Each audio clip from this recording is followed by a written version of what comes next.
Childhood of Jesus. Chapter 230. Mary's strictness, a symbol of her motherly love.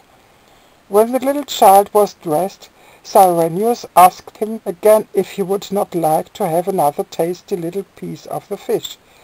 Here the little child said after his manner, "I really would like another small piece, but I dare not accept it, because mother would promptly scold me again."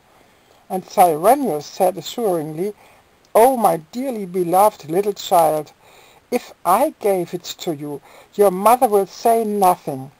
To this the little child responded quite naively, "Yes, as long as you are here, she will of course say nothing.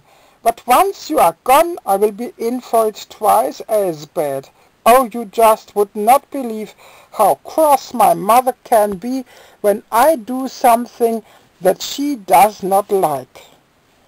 Cyrenius smiled thereto, and then asked the little child, "What would you say if I were to scold your somewhat strict mother for that?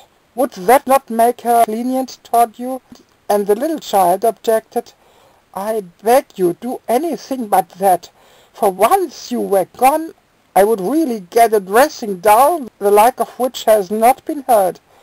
Here Cyrenius continued to ask the little child and said, "Oh, my life, my heavenly little child, if your mother is so strict, how can you still love her so very much?" And the little child answered, "Because she is strict out of her great love to me, for she constantly has the greatest fear that some sort of harm might befall me. So you see, that is why I am born to love her very much in return. Even if she is sometimes cross without cause, she still means well, and for that she surely deserves my love.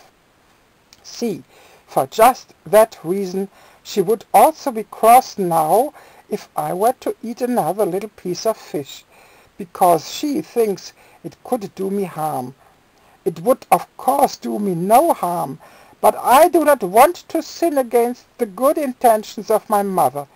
Oh, I can deny myself also, and can keep my mother's orders when it has to be that way, but when her order does not have to be strictly adhered to, I can also do as I please.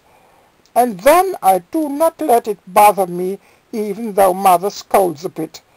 It is not really necessary now that I should eat another piece of fish. Hence I will also deny myself, so mother can have nothing against me when you are gone." Here Cyrenius again spoke to the little child, and inquired in a very loving manner, "Yes, my life, but if you already have such respect of your earthly mother, why did you not allow yourself to be dressed by her a little while ago? Will she not scold you for that once I am gone?"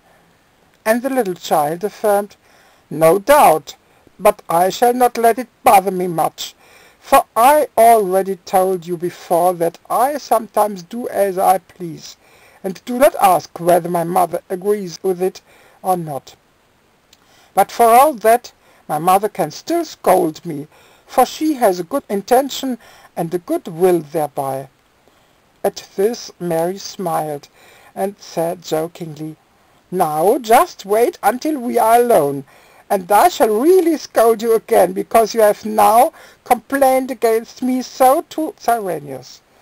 Hereupon the little child smiled and replied, "Oh, you do not mean that.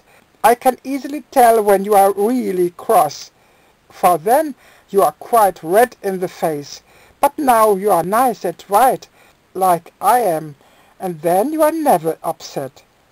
All laughed at this remark, and the little child also smiled.